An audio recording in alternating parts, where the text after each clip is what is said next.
आईना।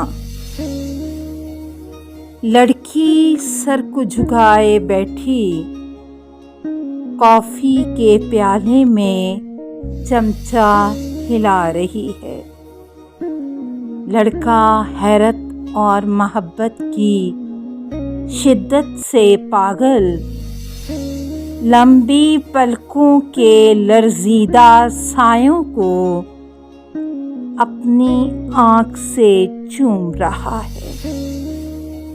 दोनों मेरी नजर बचाकर एक दूजे को देखते हैं, हंस देते हैं।